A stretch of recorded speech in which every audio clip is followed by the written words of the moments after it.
morning. At ngayon guys ay pupunta naman tayo sa fish cage. At yung mga kawayan guys, ayan. Ang half niyan, yun ang dinadala na doon sa fish cage. Dahil simula na sila mag-prepare. At itong plastic ngayon guys ay ito ang drone. Dahil nawala yung aking bag. Yeah, ito na lang muna plastic. So ngayon, dahil mag-low tide na rin ang dagat, pero hindi pa tapos ang pag-low tide dahil medyo mataas pa ang level ng dagat, pero nagpa-low tide na yan guys. Maglalakad lang tayo papunta doon sa cage. So ito naman si Al sasama naman siya. Iwan ko kung kaya niyang pumunta hanggang doon sa fish cage dahil medyo malalim pa, siguro hanggang baywang pa doon ang dagat. Bilhin lang, bilhin na, bilhin. Hindi ko naman siya pasamahin guys dahil masama pa rin, bahala ka. Pero hindi pa rin niya kaya doon, may walang traffic na yan. Bilhin, bilhin, bilhin, bilhin, bilhin guys. Hindi na natin pasamahin dahil medyo malalim pa doon ang dagat. Ito gusto niya dapat bahala ka hanggang liig na sa kanyang dagat, pero sumusunod pa rin sa akin. So tingnan natin kung hindi ba siya uwi, kung lagpas na sa kanya ang dagat. At sa akin ay ngayon hanggang tuhod pa ang dagat, pero sa kanya hanggang leg na. So tingnan natin. Ano? Oh. Ano? Hinihingal na siya. Oh. Pahinga muna, pahinga. Break time, break time. Oh, malayo pala na. Oh. Right? Yeah, let's go. Pero wala namang problema ngayon, pauwi na mamaya guys dahil mababa na ang level ng dagat at hindi na niya kailangan lumangoy pa dahil kaya ng nakalit. At ayun guys, ay hanggang hawak na ngayon ang dagat. Ayun. At hindi na makayang lumangoy. Hawakan na lang natin dahil malapit na naman. Dito naman ang aming katabi dito, si Ubao. Ay nag-extend ng kanyang fish cage. So dati yung isa ay tapos na, ito naman siya ay nag-extend. So dito tayo sa hagdan. At ngayon guys ay nag-repair na sila dito, or pinalitan na nila itong mga kawayan na mga buwit na ng mga kawayan. Papalitan na itong mga kawayan na ipalit nila. Ito yan ang uunahin nila guys, ay itong mga columns dahil yan ang pinaka-importante, ang columns. Ang sa taas ay sa huli lang yan guys, dahil katulad nito sa baba ay yung iba ay nabali na, tulad nito yan, nabali na. At ito naman sa kabila, ayan, bali na rin. Kailangan talaga yan guys, palitan agad dahil just in case may maraming tao doon sa taas ay hindi mag-collapse itong fish cage. At sa ganitong size pala guys, sa ganitong size na kawayan ay ang kanyang price ay 80 pesos. So medyo may kamahalan din. 80 pesos ang piraso. At magagamit din naman natin ng mga 4 to 5 years. Katulad nito ay mga 4 years pa lang itong aming fish cage dito sa Butigis Island, dahil sa una naming fish cage ay doon sa Hilutungan Island. So ito dito ay mga 4 or 5 years nata. At this is the first time na magkaroon ng minor repair. Iwan ko kung minor ba or major. Minor no? Major. Major. Major. So ayun, major repair pala dahil medyo madami-dami ang papalitan na mga kawayan. At yung kawayan guys ay medyo mababa. Yung 80 pesos na kawayan. Ayun. Ayan.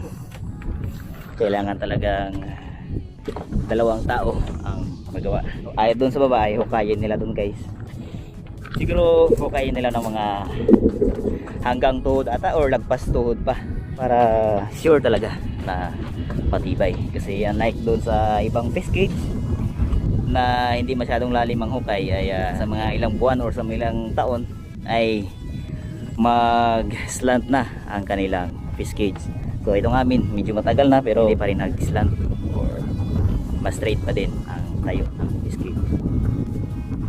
Kaya kailangan talaga na mas malalim ang pundasyon. At sa ibang fish cage dito sa Bantayan Island guys ay ang kanilang gamit ay yung pipe or yung galvanized iron na pipe, pero parang mas marami ang disadvantage yung tubo or yung pipe, kaya ito na lang muna mga kawayan ang ginagamit namin.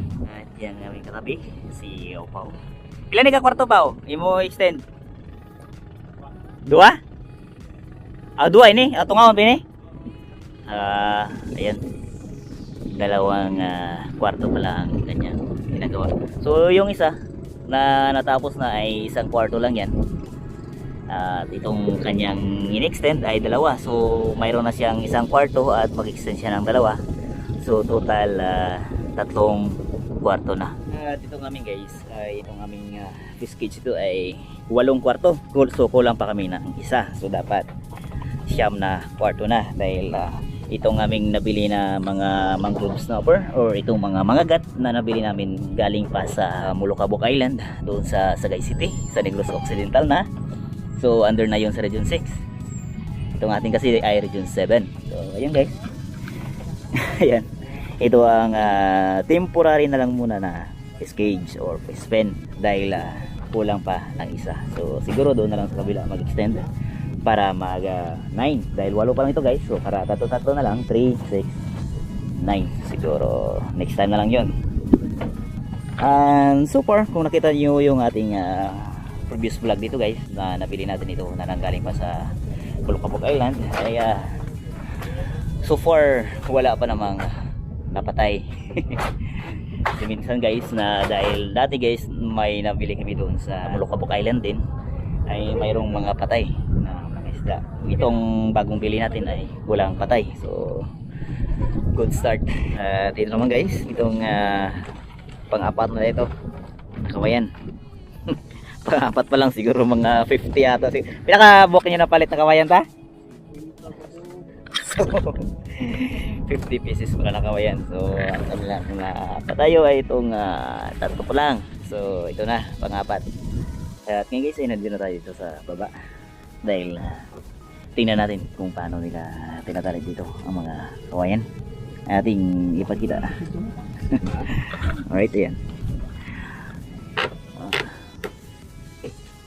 So itong mga luma na kawayan guys, ayan, tinabihan ng mga bago.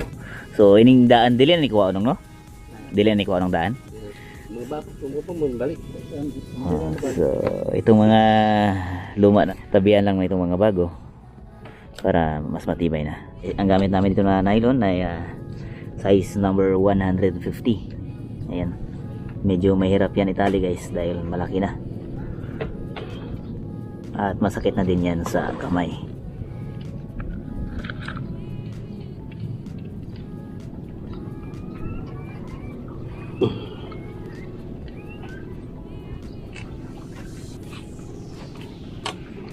At katulad niyan guys ay nabali na yan. Ayun, nabali na itong lumang kawayan. At ang pinalit niyan ay ito. Ito ang bago naman. Pero maski magwantes ka lupakon ka pa siguro ay.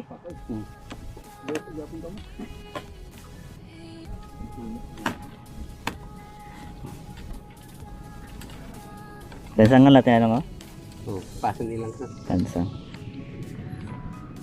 So ayan guys, ay dalawang ano kasi yan, dalawang protection. Tali at lansang. Katulad yan, itong nail at ang nylon. So ganyan pa rin sa mga bago. At ngayon guys, ayun. Ay ang pundasyon na naman dito. Ang isa namang pundasyon. Dahil itong luma na pundasyon ay papalitan ng bago. Ayan. At ibaon pa yan guys ng mga 1 meter. Kaya itong gamit na ano, yung tinatawag dito na bara.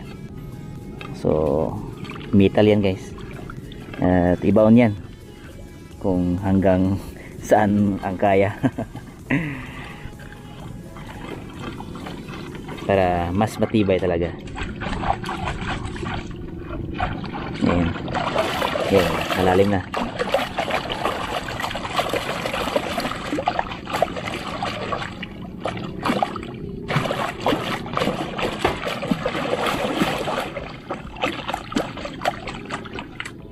Ayan, malalim na yan guys. Mga 1 meter na yan ang lalim. Kung hindi malalim ang pundasyon, baka mainang bagyo lang. Matumba ka agad ang inyong fish cage. Ayan, ayan na guys. Mayroon din tao sa taas. Ayun. Ayun. Ika.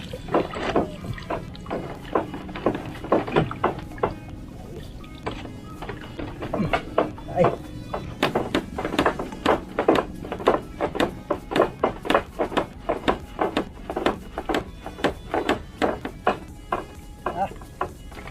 So, ayun. Itali na lang yan guys. Itali at lagyan ng nail para mas matibay.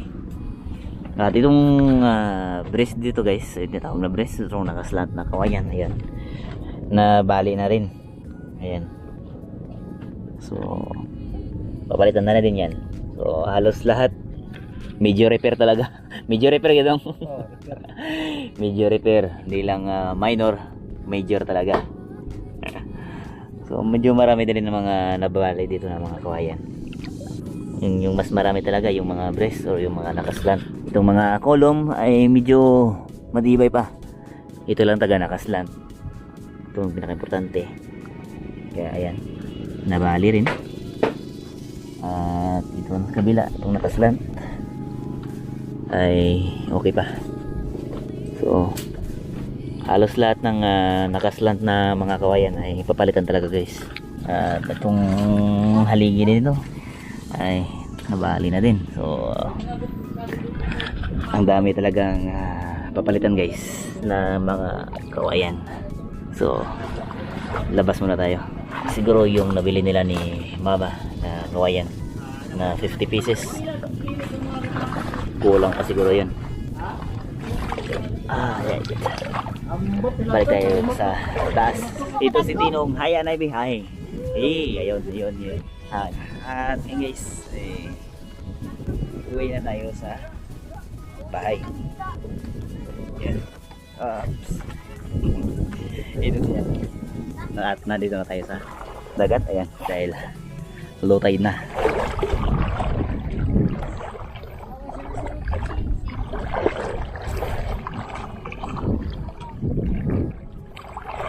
Low tide pa kasi ngayon guys eh. Siguro mamayang hapon pa mag high tide. At ayan si Santino. Ay nagdala siya ng ulam kanina para sa lunch, para sa mga nag-repair doon sa fish cage. At ako, uwi na lang sa bahay dahil doon lang ko mag lunch. Alright guys, thank you so much for watching. And please don't forget to like, comment, and subscribe. And see you ulit sa ating next vlog.